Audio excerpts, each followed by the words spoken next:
luar biasa. Bapak Ibu, sukacita Allah biarlah mengalir di tempat ini. Tidak ada yang bisa kita dapat membuat untuk hati Tuhan disenangkan, hanya pujian dan penyembahan.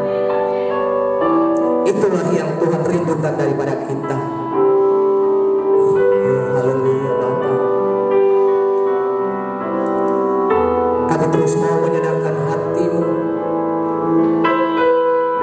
Engkau terlalu kudus di dalam kehidupan kami Tuhan. Tidak ada yang bisa dapat kami balaskan Tuhan atas semua kebaikan-Mu. Hanya inilah hidup kami. Ini adalah pujian dan penyembahan kami Tuhan yang dapat kami balaskan. Karena Engkau yang layak kami puji, Engkau yang layak disembah, Engkau yang layak diagungkan Tuhan di dalam kehidupan kami. Haleluya. Terima kasih Tuhan. Mari kita angkat pujian lagi dari ref. Haleluya. Haleluya. Terpujilah nama-Mu. Dengan hati yang dalam kita angkat pujian ini. Kita berikan penghormatan kepada Allah yang hidup. Bagi Dia sekali lagi dengan sungguh-sungguh kita katakan haleluya. Haleluya. Haleluya. Terpujilah nama-Mu. Dalam puji dan hormat, kemuliaan dan kuasa bagi Dia selama-lamanya. Segala puji dan hormat, segala puji dan hormat, kemuliaan dan kuasa bagi Dia selamanya, bagi Dia selamanya, bagi Dia selamanya.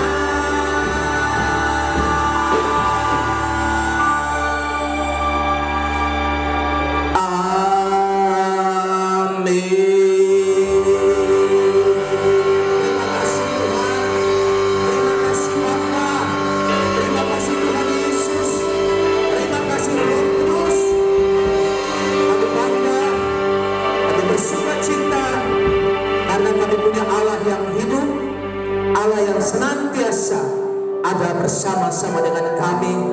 Secara khusus anak-anak-Mu yang saat ini Tuhan sementara mau terus menyenangkan hati-Mu. Kami bangga Tuhan, kami kuat, kami hebat, hanya kasih-Mu Bapa.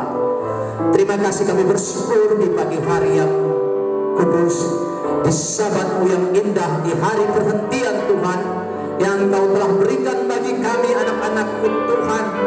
Untuk datang kami menaikkan rasa terima kasih, rasa hormat, pujian sembah kami atas waktu ini Tuhan, atas kesempatan ini Tuhan, kesempatan yang terindah, yang termulia di hadapan Engkau Bapa. Karena Engkau saja yang layak kami puji, kami tinggikan. Kami bersyukur atas waktu yang Tuhan berikan bagi kami. Kami boleh dapat melewati hari-hari hidup kami di minggu yang kami lewati Tuhan. Kami melihat Tuhan bahwa begitu besar kasih setia-Mu Tuhan yang selalu Engkau nyatakan. Kadangkala kami terbatas di dalam kehidupan kami, tetapi kami berusaha Tuhan untuk terus kami datang Tuhan mau menyenangkan hati-Mu. Dan biarlah di pagi hari yang indah ini Tuhan, di dalam persekutuan anak-anak-Mu Tuhan, di tengah-tengah jemaat Getari El Gibor, kami percaya Tuhan, ketika kami mengangkat hati kami, Engkau tersenyum melihat setiap anak-anak Tuhan yang memuji Engkau Engkau mengangkat tangan, membuka setiap hati mereka untuk menerima lawatan Allah di tengah-tengah kehidupan kami. Kami bersyukur Tuhan, kami berterima kasih atas semua kebaikan Tuhan. Kami berdoa bagi jemaat yang sudah boleh dapat ada bersama-sama di tempat ini, baik jemaat Tuhan yang mungkin masih dalam perjalanan atau yang ada di rumah. Hamba tidak tahu apa yang menjadi hambatan di dalam kehidupan mereka, tapi hamba percaya Tuhan, Engkau lebih mengenal mereka, Engkau lebih mengenal hati mereka. Oleh sebab itu kami bawa kami semua di pagi hari yang kudus ini Tuhan, di dalam persekutuan ini Tuhan, kami percaya kami akan menerima sesuatu yang terindah daripada Engkau Tuhan. Apabila ada jemaat yang datang di dalam kelemahan tubuh, yang di dalam hati yang hilang damai sejahtera, biarlah Roh Kudus tolong berikan kekuatan, berikan penghiburan, berikan jawaban atas semua yang mereka kumpuli ketika mereka ada di dalam hadirat-Mu Bapa. Terima kasih Bapa yang baik, Tuhan Yesus yang baik, Roh Kudus yang baik. Kami sudah boleh dapat memuji dan menyembah Engkau Tuhan. Saatnya Tuhan kami akan masuk Tuhan untuk melihat akan sukacita yang Kau berikan bagi kami. Kami berdoa Tuhan, kami menyerahkan hati daripada semua anak-anak-Mu Tuhan, umat Tuhan. Biarlah taruh roh yang menyala-nyala, hati yang penuh dengan sukacita. Biarlah mereka boleh dapat bernyanyi, memuji Tuhan, bertepuk tangan melompat untuk memuliakan nama-Mu Bapa. Terima kasih Bapa. Inilah kami di hadapan-Mu Tuhan. Kami alaskan Tuhan ibadah kami saat ini, mulai dari awal, pertengahan sampai pada akhirnya. Kami mohon kiranya boleh dapat jadi hanya di dalam nama Allah Bapa, di dalam nama Tuhan Yesus Kristus, dan hanya di dalam pertolongan kuasa Roh Allah yang kudus. Kami sudah berdoa mengucap syukur dan siap untuk memuji-muji Engkau Bapa. Di dalam nama Tuhan Yesus Kristus kami sudah berdoa dan mengucap syukur. Semua umat Tuhan yang siap untuk memuji dan menyembah Tuhan, mari kita katakan sama-sama, amin. Puji Tuhan.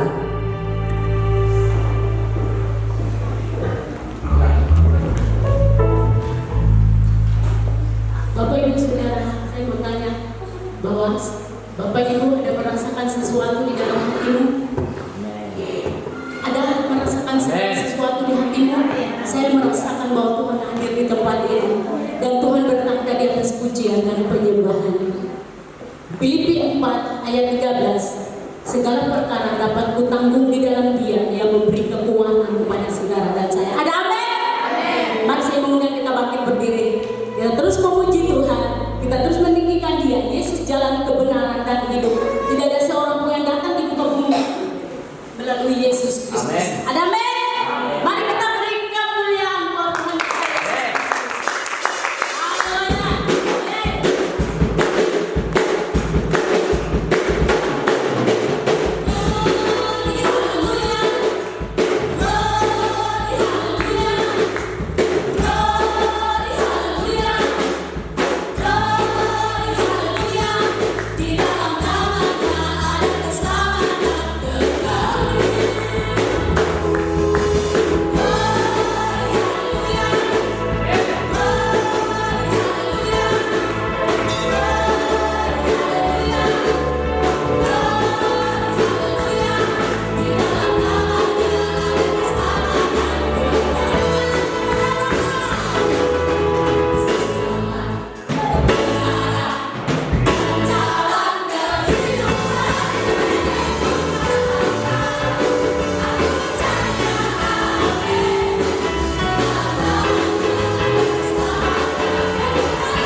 Ibrani 11 ayat 1. Iman adalah dasar dari segala sesuatu yang kita harapkan dengan bukti dari segala sesuatu yang kita.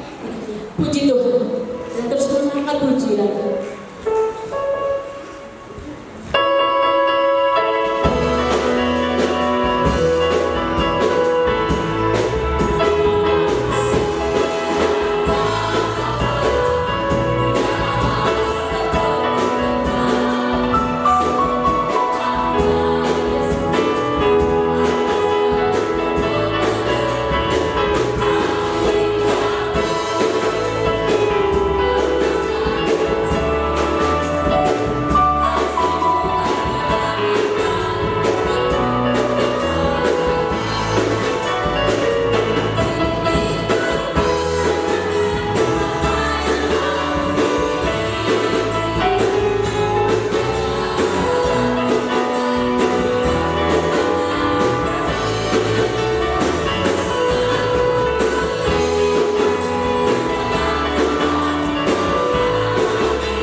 pukul 16.00 atau jam 4 sore.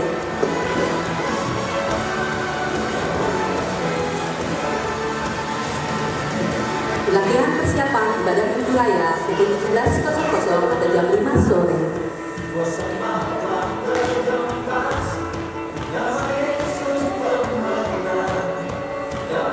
Dan dilanjutkan dengan rapat pimpinan jemaat pukul 18.00 jam 6 sore bertempat Hall TKI Elibor.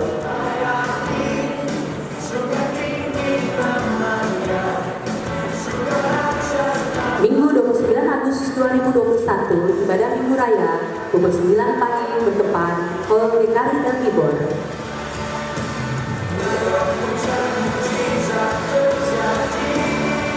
Tim pelayan yang bertugas pada ibadah minggu raya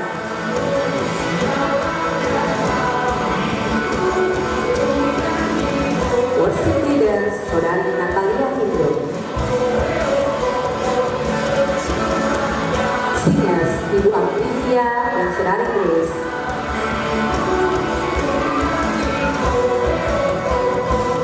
musik. Bapak Kristen, keyboard, Saudara Febri bass, drum, Saudara Petra. Multimedia, Saudara Angelita.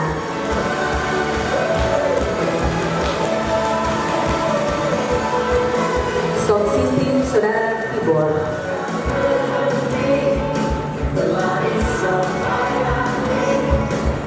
Penyambut jemaat, Ibu Asni dan Saudari Michelle.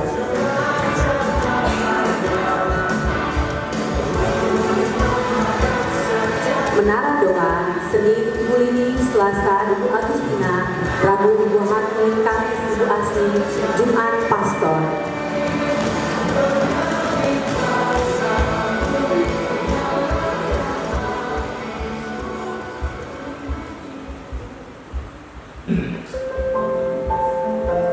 Gembala pimpinan jemaat dan jemaat mengucapkan selamat ulang tahun kepada Bapak Jin Kalati tanggal 19 Agustus.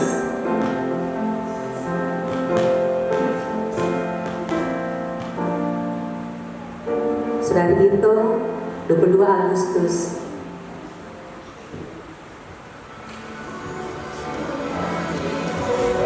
Diwajibkan untuk seluruh jemaat tanpa tetap kecuali untuk selalu mematuhi protokol kesehatan 3M, menjaga jarak, mencuci tangan, memakai masker.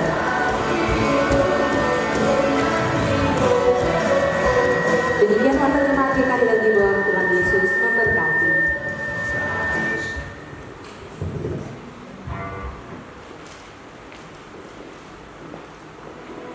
Tuhan selamat selamat ulang tahun untuk Ibu Stina atau Arek pada tanggal 17 Agustus.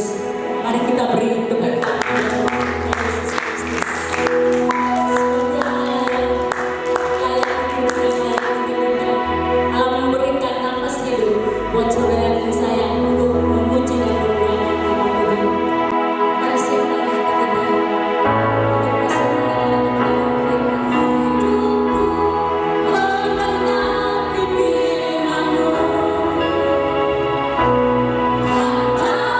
Puji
atas pujian umat-Mu. Kami bersyukur, kami bersuka cita Tuhan atas hari yang indah ini Tuhan. Engkau masih berkenan Tuhan untuk memberikan kesempatan untuk menikmati hari-hari hidup kami di hadapan Engkau Tuhan. Tidak ada satu anak-anak pun Tuhan yang terhilang di hadapan hadirat-Mu, baik yang ada di tempat ini, baik yang ada di rumah Tuhan. Kami percaya ketika kami mau hidup takut akan Engkau, kami mau hidup sesuai dengan perintah Tuhan, maka mata Tuhan terus akan memperhatikan kami anak-anak-Mu Tuhan. Hamba bersyukur Tuhan, di saat ini Engkau boleh dapat memberikan lagi Tuhan waktu bagi kami. Kami tahu bahwa waktu-Mu ini indah bagi kami. Hamba berdoa Tuhan, sebelum kami akan menikmati akan makanan rohani, Tuhan tolong Tuhan Roh Kudus jamah setiap hati, jamah setiap pikiran daripada umat Tuhan, baik yang ada di rumah maupun yang ada di tempat ini. Tuhan berikan sukacita, berikan kelegaan, agar kami boleh dapat menikmati hadirat-Mu. Kami boleh dapat menikmati akan sukacita ini secara khusus firman Tuhan yang merupakan makanan rohani. Sebentar Tuhan akan bagikan bagi kami lewat hamba-Mu. Berkati, urapi kami Tuhan, firman-Mu yang hidup yaitu Yesus Kristus. Kami mau memberitakan Tuhan lewat kebenaran firman-Mu pada pagi hari yang kudus ini Tuhan. Terima kasih Bapa, sekali lagi kuduskan hati kami, kuduskan tempat ini Bapa, pagari hati kami, pagari lingkungan ini Tuhan dengan kuasa hadirat-Mu. Malaikat Tuhan pagari kami, darah Yesus tutup bungkus kami. Kami sehati Bapa di dalam nama Tuhan Yesus Kristus. Segala rancangan-rancangan iblis tentang roh jahat, roh-roh yang mau mengganggu kami, bahkan situasi, roh sakit penyakit virus corona ini Tuhan, di dalam nama Yesus Tuhan, kami sehati, kami patahkan, kami hancurkan, kami tolak di dalam nama Yesus Tuhan. Biarlah perlindungan Allah sempurna di dalam kehidupan kami. Bagi kami yang sakit, kami percaya Tuhan tidak akan pernah meninggalkan kami Bapa. Terima kasih hamba yang akan Engkau percayakan untuk menyampaikan isi hati Allah. Bapa, hamba terbatas, hamba bodoh, hamba tidak pintar Tuhan, tetapi hamba hanya mengandalkan Engkau, Roh Kudus, Engkau sebagai penolong, sebagai inerensi penerang di dalam hati dan kehidupan hamba. Mampukan hamba, berikan hikmat, pengertian, kata-kata yang berasal daripada Engkau. Hamba boleh dapat menyampaikan isi hati Allah, kabar baik, kabar sukacita, kabar tentang keselamatan yang hanya Tuhan sediakan di dalam Tuhan Yesus Kristus. Bapa, terima kasih Tuhan Yesus, terima kasih Roh Kudus, terima kasih. Inilah kami anak-anak-Mu. Kami telah siap hati dan seluruh kehidupan kami, roh kami, untuk mau menikmati, menerima akan lawatan Allah lewat kebenaran firman Tuhan ini Bapa. Di dalam nama Tuhan Yesus Kristus yang adalah Tuhan dan Juru Selamat penebus dosa kami sudah berdoa mengucap syukur. Kami mau sambut kebenaran firman Tuhan ini di dalam nama Tuhan Yesus Kristus. Semua yang siap untuk menerima berkat firman Tuhan katakan amin. Baik Bapak Ibu, puji Tuhan, silakan. Dan ini Pak Arce, Pastor Arce yang memimpin menangani ibadah ini. Lalu di mana Pastor Ana? Pasti ada yang bertanya-tanya. Tapi kalau yang sudah tahu, saya percaya bahwa Pastor Ana sementara dalam kondisi yang kurang sehat. Ya, saya sebagai asisten pastor, saya punya tanggung jawab. Jadi tidak mengurangi makna daripada ibadah ini.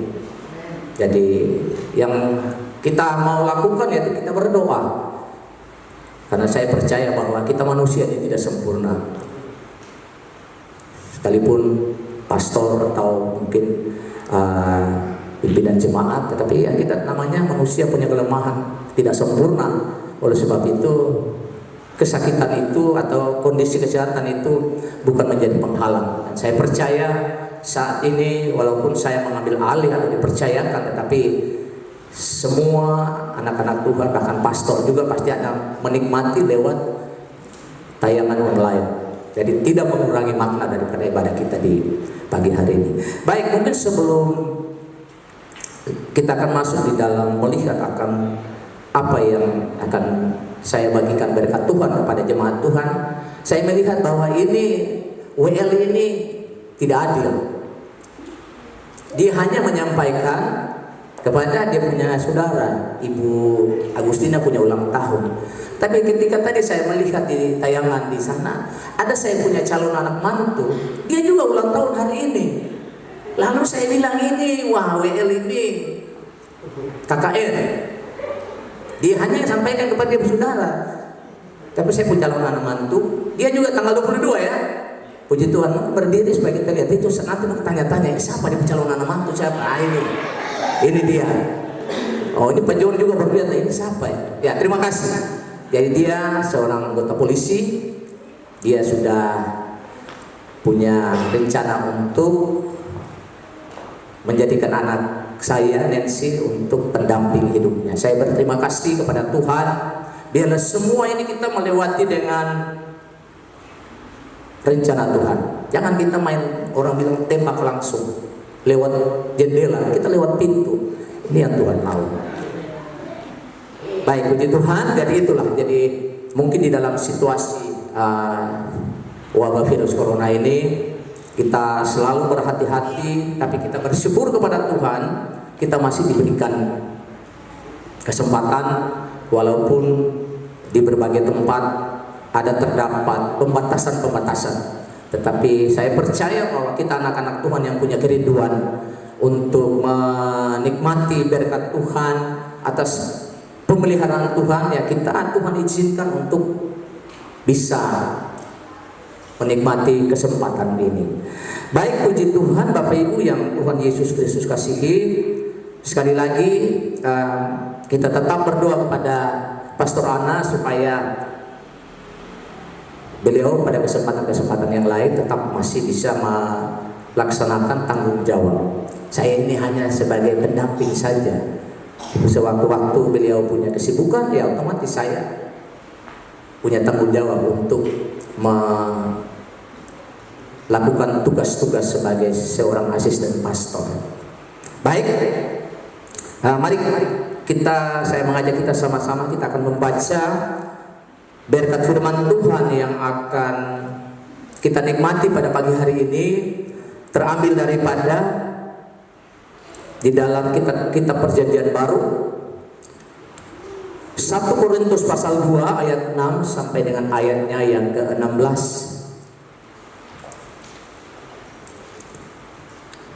1 Korintus pasal 2 ayat yang ke-6 hingga ayatnya yang ke-16.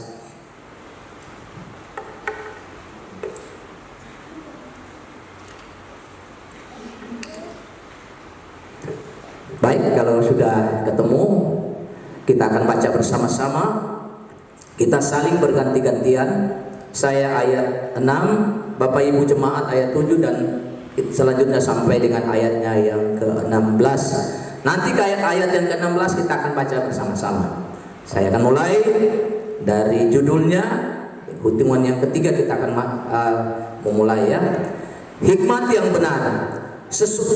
Sungguh pun demikian, kami memberitakan hikmat di kalangan mereka yang telah matang, yaitu hikmat yang bukan dari dunia ini dan yang bukan dari penguasa-penguasa dunia ini, yaitu penguasa-penguasa yang akan ditiadakan. Tetapi yang kami beritakan ialah hikmat Allah yang tersembunyi dan rahasia, yang sebelum dunia dijadikan telah disediakan Allah bagi kemuliaan kita. Tidak ada dari penguasa dunia ini yang mengenalnya, sebab kalau sekiranya mereka mengenalnya, mereka tidak menyalibkan Tuhan yang mulia. Tetapi seperti ada tertulis, apa yang tidak pernah dilihat oleh mata, dan tidak pernah didengar oleh telinga, dan yang tidak pernah timbul di dalam hati manusia, semua yang disediakan Allah untuk mereka yang mengasihi Dia. Karena kepada kita Allah telah menyatakannya oleh Roh, sebab Roh menyelidiki segala sesuatu, bahkan hal-hal yang tersembunyi di dalam diri Allah. Siapa gerangan di antara manusia yang tahu apa yang terdapat di dalam diri manusia selain roh manusia sendiri yang ada di dalam dia?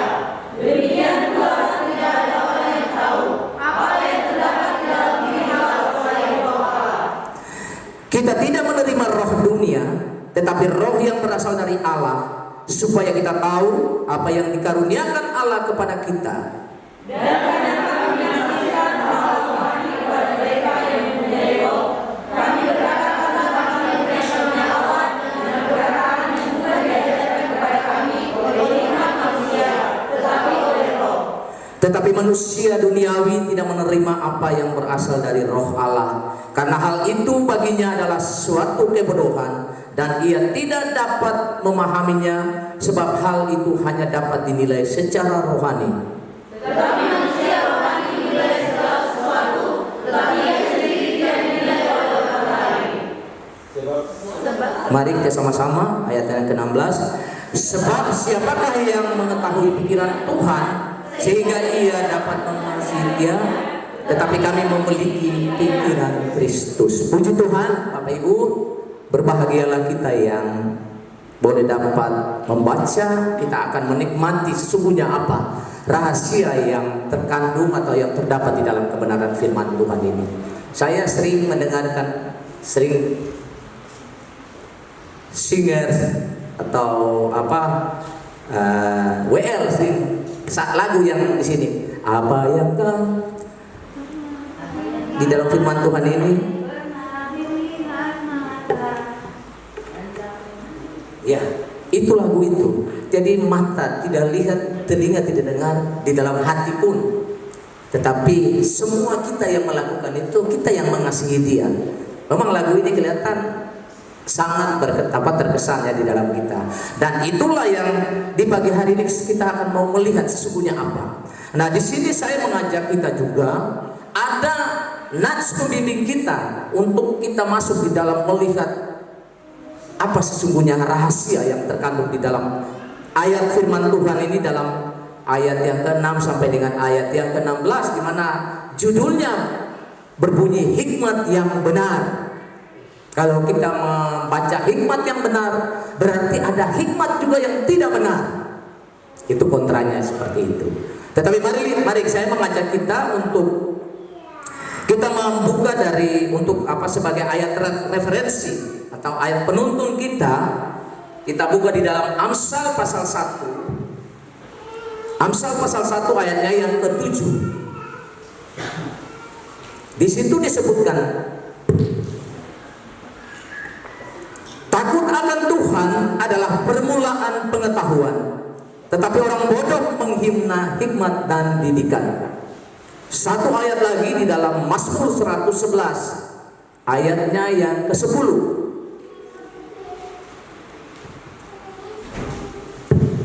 Mazmur 111 ayatnya yang ke-10.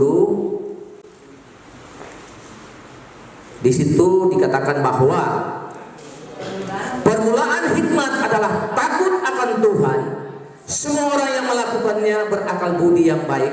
Puji-pujian kepadanya tetap untuk selama-lamanya. Kalau di dalam ayat di dalam Amsal pasal 1 di situ dikatakan yang bagian A, takut akan Tuhan adalah permulaan pengetahuan. Kemudian di dalam Mazmur pasal 11 ayat yang 111 ayatnya yang ke-10, permulaan hikmat adalah takut akan Tuhan. Jadi dari dua ayat ini ada dua kata yang sangat berpadanan, yaitu pengetahuan dan hikmat. Kuncinya adalah takut akan Tuhan. Jadi kita takut akan Tuhan itu bukan takut seperti setan.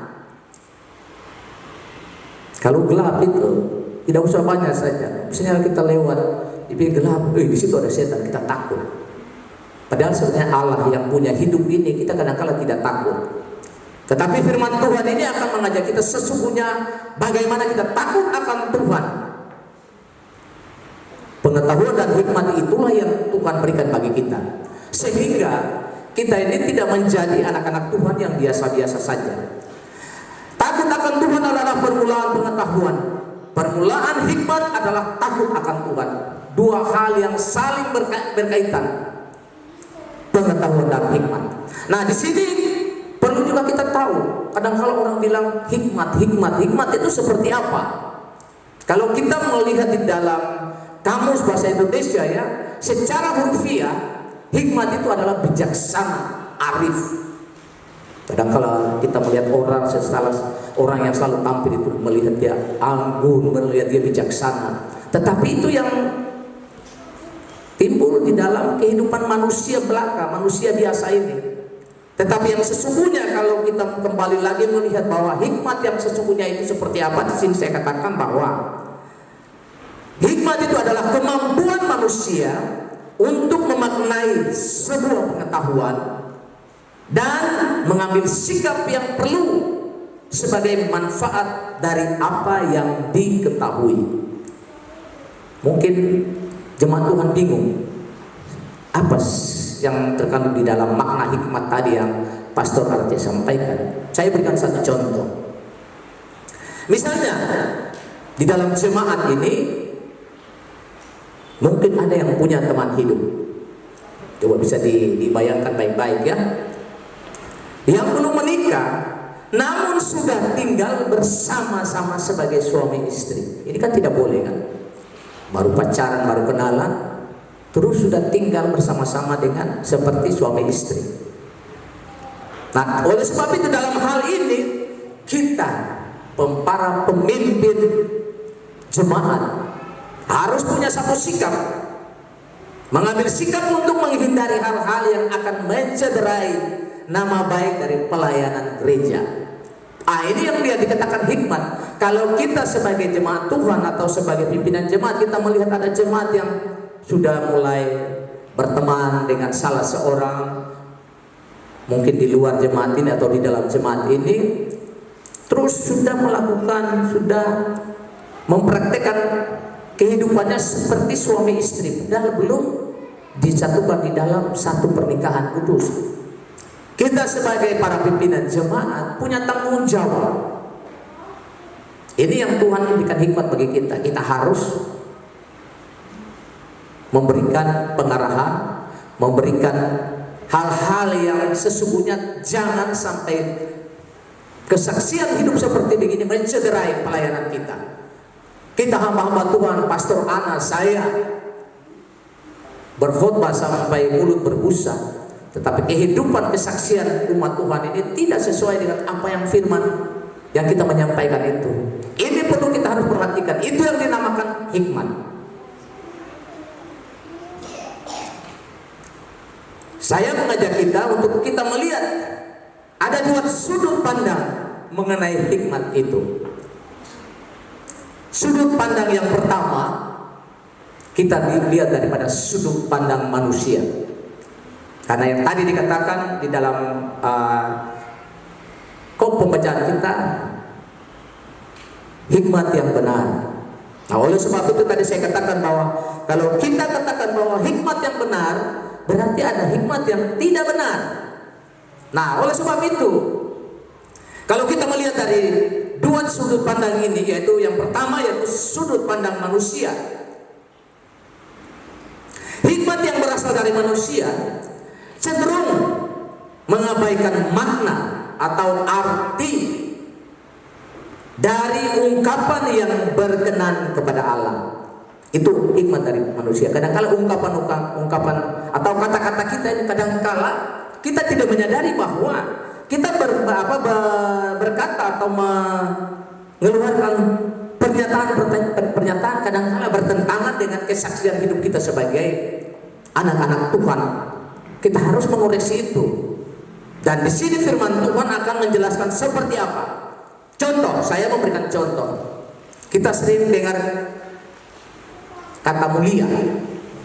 Dan ini dipakai, kata mulia ini dipakai ada apabila sidang-sidang pelanggaran hukum di pengadilan negeri, atau sidang mengenai sengketa pilkada, atau sidang-sidang yang dilaksanakan di Dewan Perwakilan Rakyat. Kadangkala ada kata-kata yang dikeluarkan oleh manusia-manusia yang biasa. Kalau untuk hakim di pengadilan, hakim yang mulia, Bapak hakim yang mulia. Begitu pula sidang dewan yang mulia, anggota dewan yang mulia, hakim ketua hakim konstitusi yang mulia. Saya kadangkala saya mendengar kata mulia ini yang disampaikan oleh orang-orang yang kadangkala tidak berhikmat, kadangkala bertentangan. Jadi saya melihat bahwa ini seakan-akan mereka menyamakan Allah dengan manusia itu sama statusnya. Manusia yang punya pikiran bobrok, Allah yang mulia, mereka katakan manusia ini mulia. Nah, saya mengajak kita melihat di dalam Ayub pasal 36 ayat yang ke-22. Coba satu jemaat Tuhan tolong membaca Ayub pasal 36 ayatnya yang ke-22.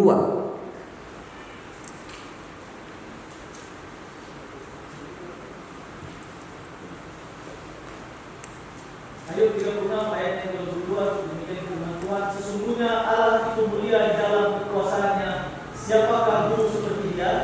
Sesungguhnya Allah itu mulia dalam kekuasaannya.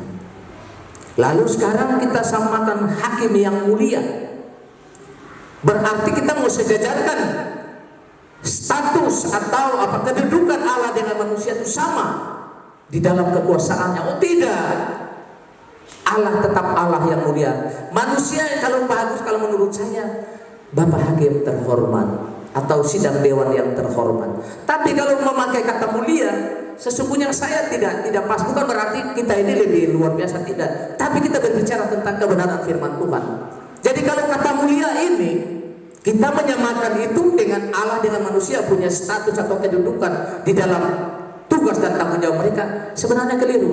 Kita berdosa. Jadi tolong, mari kita membiasakan diri untuk mengungkapkan kata-kata yang sepadan ya. Allah tetap mulia, manusia ini biasa. Oh, kita harus katakan hakim yang mulia dan mulia. Menurut saya tidak pas. Tetapi ya, itu menurut pendapat mereka. Tapi kita anak-anak Tuhan punya tanggung jawab untuk melihat dari sudut pandang bagaimana kebesaran Allah. Ya, kita harus agungkan di dalam kehidupan kita. Itu harus kita perhatikan. Jadi orang sudah menjadi kebiasaan. Tetapi bukan berarti kita juga ikut-ikutan. Besok ini kita ada punya masalah masalah hukum, terus kita berhadapan dengan pengadilan, terus kita lagi karena takut nanti mau dihukum, Bapak Hakim yang mulia. Kalau untuk saya tidak. Saya banyak kali pernah mengikuti sidang-sidang yang dulu persoalan gereja pun kami ikut. Kami dibawa ke sana. Saya sering katakan Bapak Hakim terhormat. Itu kan sudah merupakan etika, kata-kata, ungkapan orang yang betul kita menghargai orang lain. Tapi jangan kita menggunakan kata mulia. Sesungguhnya itu tidak pas. Tadi kalau di dalam ayat firman Tuhan, Ayub tadi itu katakan sesungguhnya Allah yang mulia ya, yang punya kekuasaan. Dia punya kuasa. Jadi jangan kita menganggap remeh Allah sebagai Allah yang mulia di atas kehidupan kita. Kemudian ada satu lagi, kadangkala ini sudah sering terjadi. Ada kata semoga. Ini mungkin beberapa minggu yang lalu saya pernah juga sampaikan semoga. Kata semoga ini kalau kita melihat di dalam tata bahasa yang sebenarnya itu mudah-mudahan, atau kita punya tetangga yang sebelah insya Allah. Ini tidak pasti, mudah-mudahan. Dan ini saya melihat masih terdapat banyak di kalangan anak-anak Tuhan yang masih menggunakan kata semoga. Kita ini sudah jadi anak Tuhan. Kita ini sudah punya satu kepastian. Keselamatan merupakan bagian dalam kehidupan kita. Jadi kalau keselamatan itu masih mudah-mudahan, perlu ditanyakan apa yang ada di dalam diri saudara. Jadi jangan lagi kita menggunakan kata semoga. Saya ada melihat banyak WA dari grup jemaat atau ini. Kadangkala satu orang jemaat berulang tahun, terus ada yang memberikan ucapan ulang tahun lewat WA. Terus yang punya ulang tahun ini, ya saya juga berdoa semoga Bapak atau Ibu memiliki atau menikmati apa yang saya alami. Jadi kalau kita berbicara semoga atau mudah-mudahan atau insya Allah, ini kelihatan kita masih ngambang, masih belum pasti di dalam Tuhan. Padahal kita terima Yesus. Ketika kita beriman, percaya kepada Dia, Roh Kudus hadir dalam kehidupan kita. Keselamatan itu pasti. Jadi setiap kata-kata yang kita keluar itu jangan ada keraguan. Kalau kata semoga itu masih ragu-ragu. Nah, kita lihat di dalam firman Tuhan. Saya kadang-kala saya mau menyampaikan hal-hal yang terkait dengan apa yang saya sampaikan harus dibuktikan. Ada buktinya. Kalau saya mau berkata seperti semoga itu mudah-mudahan, tapi kalau di dalam firman Tuhan buktinya di mana? Coba satu jemaat baca di dalam 2 Korintus pasal 1 ayat yang ke-20. 2 Korintus pasal 1 ayatnya yang ke-20. 2 Korintus 1 ayatnya yang ke-20. Sebab Kristus adalah Dia bagi semua janji Allah. Itulah sebabnya oleh Dia kita mengatakan amin untuk memuliakan Allah. Buktinya di situ.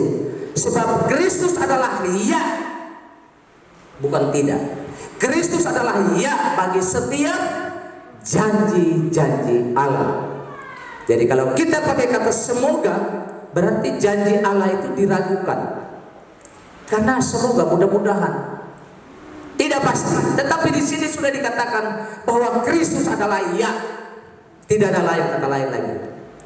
Ya, hanya 2 huruf bagi semua janji-janji Allah. Jadi kalau Bapak Ibu mau diberkati, mau dijawab oleh Tuhan atas janji-janji Allah, jangan menggunakan kata-kata semoga, mudah-mudahan. Itu tidak pas. Dan saya masih melihat banyak anak-anak Tuhan ini masih menggunakan itu. Tolong dikoreksi. Berdoa supaya kita mengungkapkan kata-kata itu bila Roh Kudus yang tuntun kita. Karena kadang-kala kita kisah Daud dan Goliat. Saya percaya bahwa kita tahu kisah Daud dan Goliat, yaitu di dalam 1 Samuel pasal 17. Itu perjalanan kisah Daud dan Goliat. Bagaimana Goliat menantang Daud, yaitu orang Israel dan bangsa Filistin. Kita melihat itu. Kenapa kita melihat bahwa bagaimana penampilan Goliat? Dia seorang yang akan berperang melawan orang Israel. Dia punya postur tubuh saja. Bapak Ibu kan tahu. Dia punya tinggi badan itu berapa? 6 hasta lebih. Kalau 6 hasta itu, kalau kita berbicara hasta, ini ukurannya. Kalau hasta ini ukuran. Kalau kita baca di dalam referensi bahasa yang sebenarnya ini hasta, ukurannya ini hasta. Jadi di sini sampai pada ini. Jadi kalau 6 hasta, ini saja kalau saya ukur 50 cm. Kalau 6 hasta itu berapa? Berapa? Sekitar 6 meter lebih ya. 6 hasta lebih. Jadi kalau 3 meter lebih ya, 6 hasta itu 3 meter lebih. Jadi kalau 3 meter tingginya seperti ini. Misalnya, bukan misalnya, tapi itu di dalam firman Tuhan dikatakan bahwa tinggi daripada Goliat itu 6 hasta lebih, jadi 3 meter. Nah, ini tadi saya katakan bahwa semuanya di dalam latar belakang oleh keangkuhan, kesombongan. Dia tampil, bahkan dia memakai ketopong. Kalau kita tahu ketopong ya, yang itu topi besi yang sering dipakai oleh tentara Romawi. Kemudian baju sirah.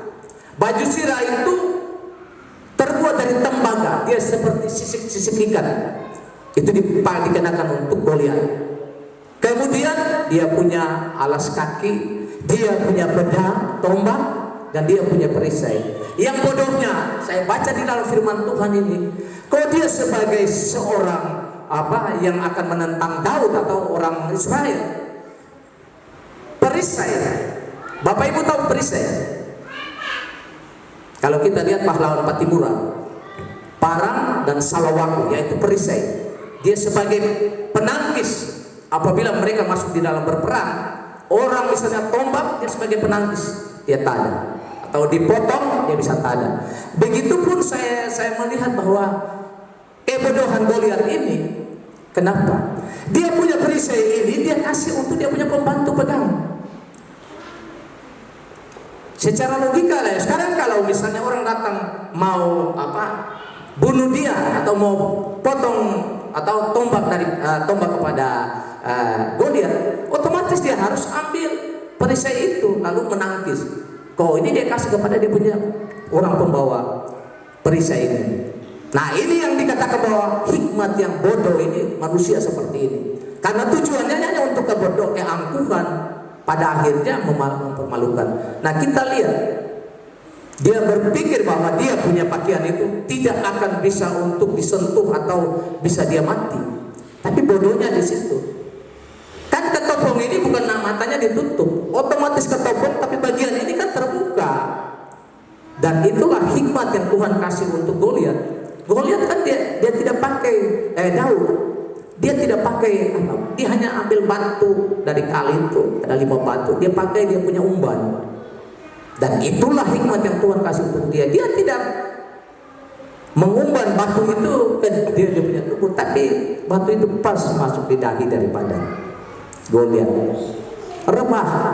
Apa artinya tadi dia punya ketopong, topi besi, kemudian dia punya baju sirah, dia punya tombak, dia punya perisai, tidak ada gunanya. Padahal Daud hanya pakai batu yang kecil saja. Ini yang saya katakan bahwa kebodohan hikmat yang dari manusia inilah mengakibatkan kita menjadi binasa. Jadi apapun yang kita dapatkan dari Tuhan itu kita harus menggunakan secara baik. Itu kita melihat dari sudut pandang ya, sudut pandang manusia. Kemudian yang kedua, sudut pandang Allah.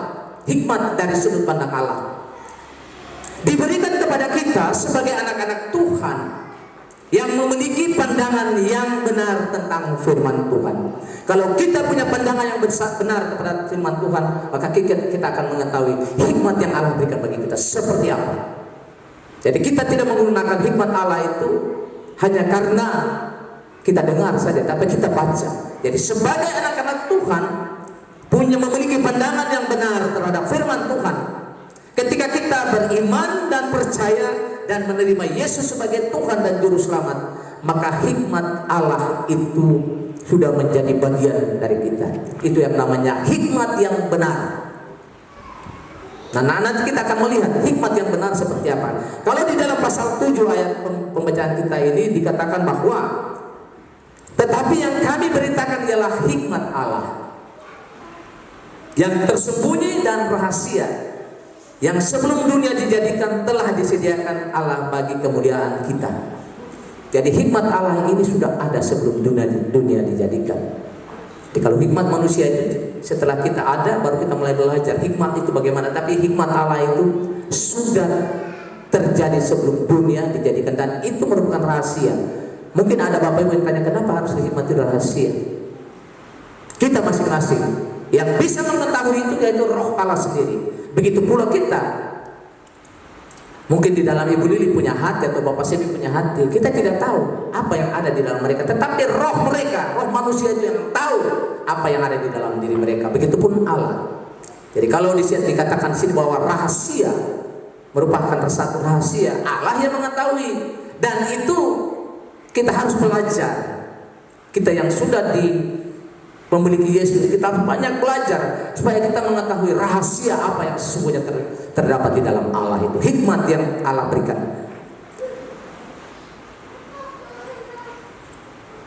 Karena di sini kalau kita melihat juga bahwa di dalam ayat tadi dikatakan bahwa hikmat Allah yang tersembunyi dan rahasia yang sebelum dunia dijadikan telah disediakan Allah bagi kemuliaan kita. Kemuliaan kita. Kalau kita melihat bahwa kemuliaan kita itu kadang-kala kita tampil ya, sudah jadi anak-anak Tuhan, kita punya penampilan itu pasti. Mungkin kita orang yang memang tidak diperhitungkan, tetapi karena ada kemuliaan Allah yang Allah berikan di dalam kehidupan kita sebagai anak-anak Tuhan, kita tampil orang bisa segan. Dia itu luar biasa, dia punya penampilan, walaupun dia orang yang tidak diperhitungkan, tapi karena ada hikmat Allah, ada kemuliaan Allah yang terpancar daripada seseorang kita di tempat ini atau sebagai anak-anak Tuhan, itulah yang Tuhan buat bagi kita. Karena kita ini orang yang berharga di mata Tuhan. Bagaimana kalau Tuhan sudah katakan kita berharga? Ketika kita berjalan terus orang tidak menghargai kita, bukan berarti kita mencari-cari hormat, tidak. Tetapi kalau kita berjalan atau tampil sebagai anak Tuhan, wibawa Allah itu harus selalu ada. Yang tua bisa jadi muda, tapi belum tentu yang muda bisa jadi tua. Kalau yang muda jadi tua ya perlu dikoreksi. Kenapa saya yang muda ini dikatakan tua? Karena kurang bergaul dengan Tuhan, kurang melihat bahwa akan rahasia apa yang terkandung di dalam kehidupan saya supaya saya bisa dianggap. Ya, saya tidak usah banyak. Kadang-kala saya dengan teman-teman kantor ya selalu bertanya kepada, sobat, kau ini kelihatan tidak tua-tua. Saya dalam hati saya, tapi sendiri saya katakan semua ini karena Tuhan. Biarlah Tuhan yang dimuliakan di dalam kehidupan kita. Saya yang sekarang saja sudah umur 64 tahun. Ada mereka yang baru mau pensiun. Dan keturunan ini kelihatan sudah mau tua, tapi sobat ini tidak tua-tua. Bukan persoalan masalah tidak tua-tua. Bagaimana hubungan baik kita dengan Tuhan? Sinar kemuliaan Tuhan selalu terpancar. Jadi jangan kita ragu. Kita punya Allah yang luar biasa. Jangan kita merasa, orang bilang merasa minder dengan apa yang Tuhan buat bagi kita. Jadi kalau rahasianya itu toh satu hal, duduk di kaki Tuhan, menyenangkan hati Dia. Apa yang tidak kalian pikirkan tadi di dalam firman Tuhan yang dikatakan bahwa apa yang tidak pernah dilihat oleh mata dan tidak pernah didengar oleh telinga dan yang tidak pernah timbul dalam hati manusia, semua disediakan Allah untuk mereka yang mengasihi Dia. Kalau saudara jemaat mengasihi Tuhan, saudara tidak perlu untuk mau pakai bibir merah itu sampai tebalnya 2 cm. Tidak usah, biasa saja. Kemuliaan Allah itu akan terus terpancar. Tapi jangan pakai itu untuk saya mau tampil supaya bilang saya ini seperti Marilyn Monroe. Tidak. Tuhan yang berkarya atas kehidupan kita. Yang penting kita kembali kepada apa yang Tuhan mau. Kemudian ketika wajah kemuliaan itu Tuhan berikan bagi kita, ada wibawa. Kalau kita bicara wibawa, yaitu kesaksian hidup. Kita punya kesaksian hidup saja memberikan wibawa yang luar biasa. Orang segan terhadap kita, bukan berarti dia sombong, tapi kita ada berjalan di dalam wibawa Allah. Kemudian ungkapan kata-kata berkat. Jangan kadang-kala saya melihat ini anak-anak Tuhan ini sering jalan dengan kebun binatang di mulut mereka. Tolong, kalau mau memperoleh kemuliaan hikmat daripada Allah, mari jaga mengendalikan diri di dalam setiap apa yang kita lakukan. Itu yang perlu kita perhatikan ya. Kemudian di dalam hidup kita ini selalu ada rasa syukur. Jangan, saya melihat Bapak Ibu, anak-anak sekarang ini luar biasa. Sudah kasih 5.000 ke sekolah, masih nyambek. Mau 10.000. Ada juga baku tawar-menawar dengan orang tua. Aduh mama, kalau saya naik di sekolah ikut ojek 5.000, pulang ikut ojek 5.000, 10.000. Lalu saya punya jajan, kadang-kadang seperti ini. Apalagi kalau yang sekolah di SMP negeri sana, sekolah di seberang sana, di Torea sana. Ini kadang-kala saya belajar dari pengalaman Bapak Ibu. Waktu dulu saya masih sekolah, masih SD. Saya punya bapak itu, Bapak Yopi. Dia kan yang tertua ya, artinya di dalam laki-laki itu. Kalau kita pergi sekolah itu, saya waktu itu di SMA, pergi ke sana tidak ada uang. Mau dapat uang dari mana? Memang orang tua ada uang, tapi sudah tahu kita punya bapak, saya punya opa. Dia punya muka itu juga. Kita orang mau minta uang, saya lihat dia punya muka, saya kita takut. Akhirnya kita orang ini kadang-kadang pergi ke sekolah. Pulang sekolah itu tidak ada ikan, tidak ada lauk. Saya itu punya satu kebiasaan, mama itu sering kadang-kadang bikin kue. Jadi kalau sudah pulang lihat tidak ada ikan, tidak ada sayur, ambil nasi panas, timba, mama punya mentega itu taruh di atas nasi. Luar biasa dia punya enak. Bapak ibu belum pernah mengalami itu. Anak-anak sekarang ini dikasih uang 5.000 saja ngambek. Tapi coba kasih mentega, kira-kira apa yang terjadi? Begitu pula saya melihat, saya mengalami semua ini. Garam juga luar biasa. Ketika pulang ke rumah, lihat saya di ini tidak ada. Mama sudah tahu, ambil nasi, taruh nasi garam, taruh di pinggir nasi. 1 sendok masuk garam, taruh di lidah. Enaknya luar biasa. Mungkin kita belum mengalami itu ya, tapi saya ini sudah mengalami. Saya bisa menyaksikan semua ini karena perjalanan hidup saya. Puji Tuhan sampai sekarang bisa Tuhan pakai. Kita harus berhikmat. Kalau memang orang tua tidak ada, ini jangan kita terus ngambek, harus paksa ke orang tua. Ini yang akibatnya kita tidak bisa mengalami hidup yang kuat dan kokoh di dalam Tuhan. Itu pengalamannya, pengalaman hidup. Itu jadi dari sudut pandang yang kedua, yaitu sudut pandang Allah. Kemudian kita menggunakan hikmat dari Allah untuk menjadi berkat bagi orang lain. Apa itu? Kita menggunakan hikmat Allah untuk menjadi berkat bagi orang lain. Kita bisa lihat di dalam kisah Raja Salomo. Di situ bisa kita baca di dalam 1 Raja-Raja pasal 3. Itu kisah Raja Salomo. Bagaimana dia sebagai raja, dia harus memimpin bangsa Israel itu yang begitu banyak dengan persoalannya. Tetapi dia datang di hadapan Tuhan. Dia yang hanya dia minta itu hikmat. Dia tidak minta yang lain, tetapi Tuhan tambahkan umur panjang, berkat. Tapi yang dia hanya minta hikmat. Kenapa? Karena dia merasa bahwa dia tidak bisa mampu untuk memimpin atau menyelesaikan masalah-masalah bangsa Israel ini. Nah, dalam satu ketika Tuhan memberikan dia hikmat, satu ketika ada 2 orang wanita. Mereka tinggal di dalam, ini kisah ya, nanti bisa Bapak Ibu baca di dalam 1 Raja-Raja pasal yang ke-3 ya. Mereka tinggal di dalam satu rumah. Kemudian mereka berdua ini statusnya sudah nanti Bapak Ibu baca, mereka mempunyai anak. Jadi 2 wanita ini, satu melahirkan, 3 hari kemudian satu lagi yang melahirkan. Kemudian pada waktu malam, anak daripada kedua ibu ini, satu meninggal karena tertindis oleh ibunya. Anak itu meninggal, yang satu tidak. Akhirnya yang meninggal ini, dia ambil anak yang dia punya anak yang meninggal itu, dia bawa kepada wanita yang punya anak yang tidak meninggal. Dia tukar, artinya dia tukar ya. Setelah pagi hari, yang anak yang punya anak, ibu yang punya anak ini yang tidak meninggal, kok dia lihat bahwa dia perhatikan bahwa ini bukan anak saya, kok anak saya meninggal.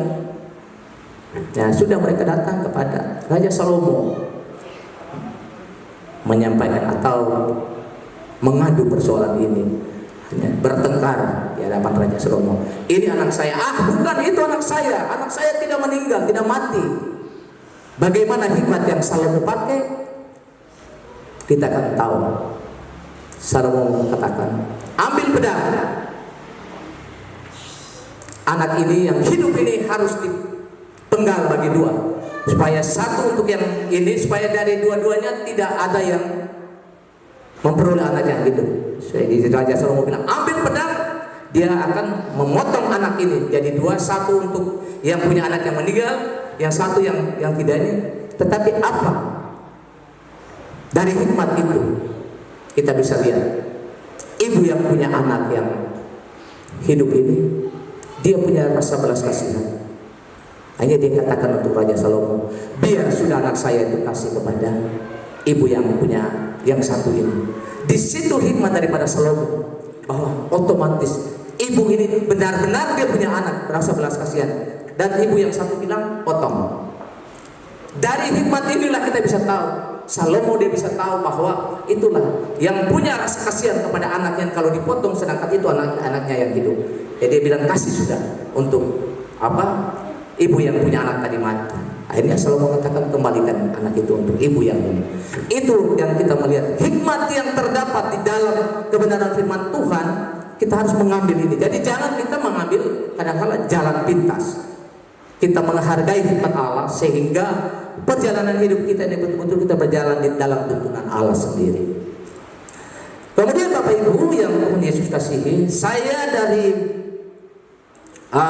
firman Tuhan ini ada dua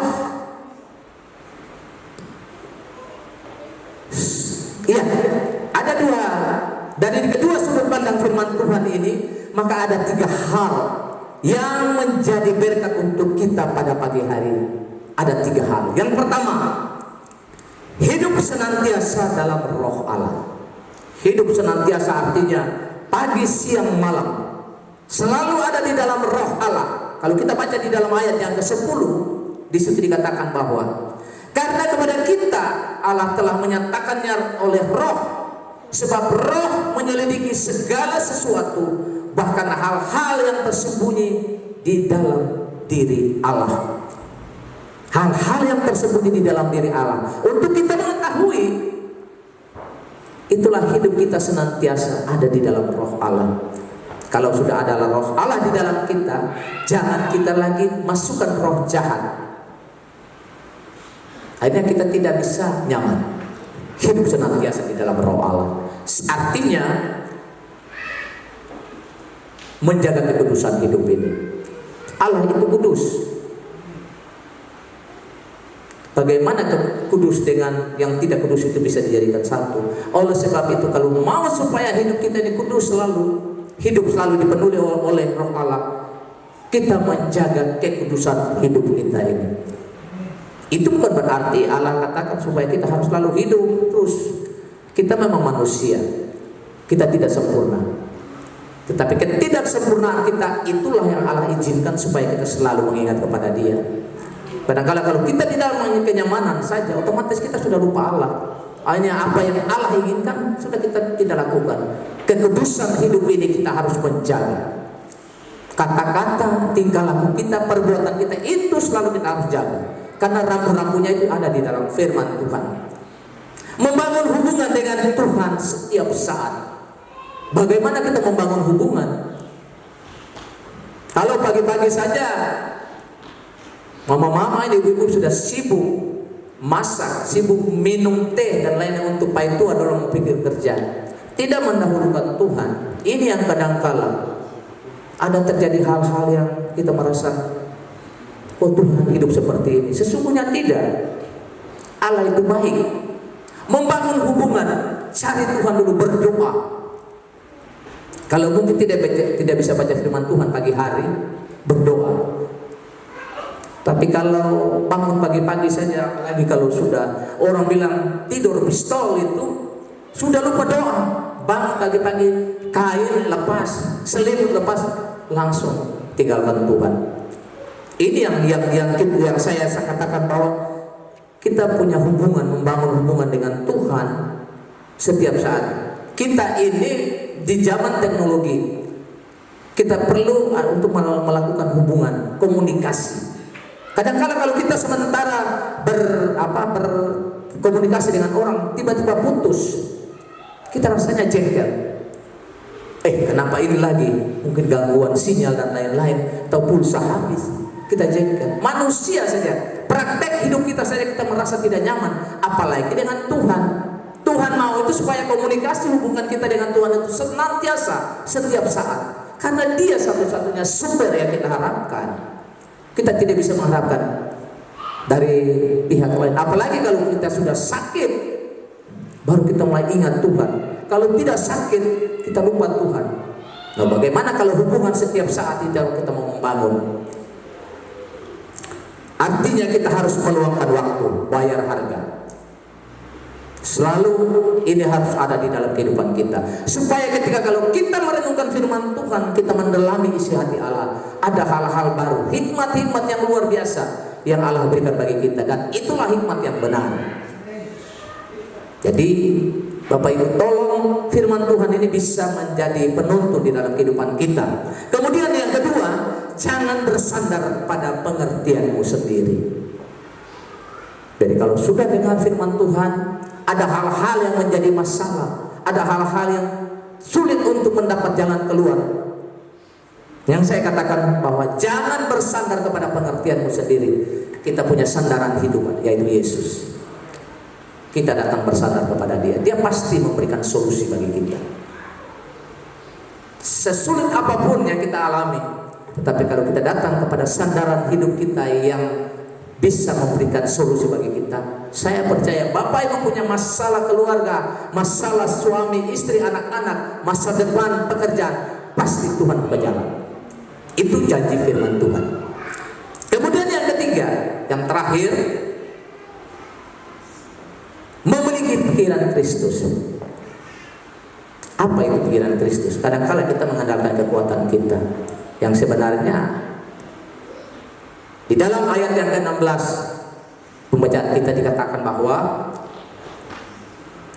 sebab siapakah yang mengetahui pikiran Tuhan sehingga ia dapat mengasihi Dia, tetapi kami memiliki pikiran Kristus. Siapakah yang mengetahui pikiran Tuhan? Kita tidak bisa mengetahui pikiran Tuhan. Kalau kita memiliki pikiran Kristus, otomatis kita akan mengetahui apa rahasia pikiran Tuhan itu seperti apa. Hanya jangan kita mencoba untuk menyelami pikiran Tuhan. Itu tidak. Kita manusia ini adalah ciptaan. Dia adalah pencipta. Bagaimana kita sebagai ciptaan mau berpikir kepada Sang Pencipta? Tidak bisa. Kita punya otak yang kecil begini, kita harus memikirkan otak Allah yang besar ini. Tidak bisa. Hanya kita memiliki pikiran Kristus, sehingga segala sesuatu yang diberikan pasti kita akan mengetahui rahasia apa yang ada di dalam pikiran Allah. Kadang-kala kalau kita berbicara tentang pikiran Kristus, yaitu kita punya tanggung jawab membawa jiwa-jiwa ke jalan yang benar. Kadang-kala kita membawa orang kadang-kala keluar daripada jalan Allah. Yang punya tanggung jawab kita itu membawa orang-orang ke jalan yang benar. Firman Tuhan menjamin itu. Yohanes 14 ayat 6. Aku adalah jalan, kebenaran dan hidup. Tidak ada seorang pun yang sampai kepada Bapa kalau tidak melalui aku. Banyak orang sekarang ini tidak tahu jalan mau kemana. Dengan kondisi virus corona ini, orang banyak yang hilang jalan. Tetapi mari kita anak-anak Tuhan yang sudah tahu jalan dan kita memiliki jalan itu, memberikan berita tentang jalan yang benar itu. Jangan kita tidur. Kalau pagi-pagi saya kadang-kala luar biasa saya cium bau wanginya makanan, tidak tahu dia dari arah mana. Sampai kalau dia sudah pedis kita batuk-batuk makanan yang pedis itu. Kita mari kasih cari jalan. Jangan kasih wangi-wangi tentang. Jadi ini yang perlu kita perhatikan ya. Kita menjadi jalan, menunjuk jalan, memberikan kabar baik tentang jalan itu. Kemudian yang terakhir, mencari jiwa-jiwa yang hilang dan tersesat. Kadang-kala kita harus melihat bahwa ini banyak orang yang tersesat. Kita mencari mereka. Mereka yang tersesat kita bawa datang. Yang luka kita balut. Yang sakit kita berikan, merawat mereka supaya mereka sembuh. Kalau kita baca di dalam Yehezkel pasal 34 ayat yang ke-16, tolong satu Jemaat Tuhan, ini ayat yang terakhir. Yehezkiel pasal 34 ayat yang ke-16.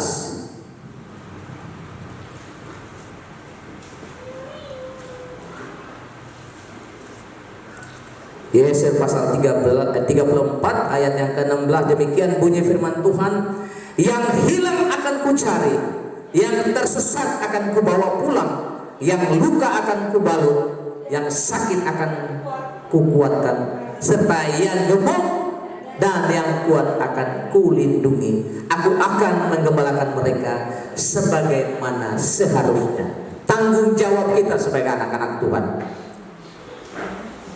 Jadi kalau sudah ada badan yang gemuk, jangan tetap dengan kalian punya badan gemuk, cari yang sakit sesuai dengan firman Tuhan ini, supaya tanggung jawab kita sebagai anak-anak Tuhan itu merupakan misi yang Tuhan berikan bagi kita. Kalau di dalam misi Tuhan Yesus kepada murid-muridnya, di dalam Matius 28 ayat 19 dan 20, segala kuasa di surga dan di langit diberikan kepadamu. Oleh sebab itu pergilah, jadikanlah semua bangsa muridku, dan baptislah mereka di dalam nama Bapa, dalam nama Allah, Roh Kudus. Aku akan menyertai kamu sampai pada akhir zaman. Tuhan memberikan jaminan. Jadi kalau lewat kebenaran firman Tuhan ini, mari kita kembali lagi untuk tidak secara instan, tapi belajar setiap saat dari hari ke hari, supaya firman Tuhan ini tergenapi di dalam kehidupan kita. Puji Tuhan, Tuhan Yesus memberkati kita. Mari kita angkat satu pujian untuk meresponi kebenaran firman Tuhan ini.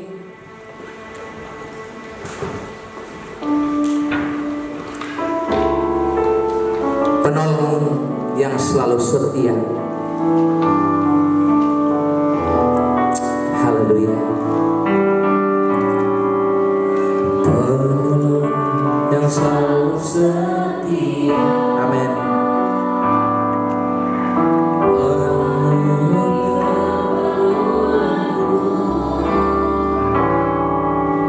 Dia awal.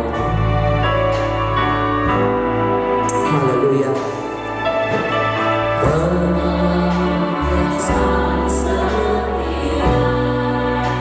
Benar Tuhan. Setiap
Engkau setia di dalam setiap janji-janji-Mu bagi kami. Kami bangga Tuhan memiliki Allah kami yang luar biasa, Allah yang senantiasa mengerti akan kehidupan kami.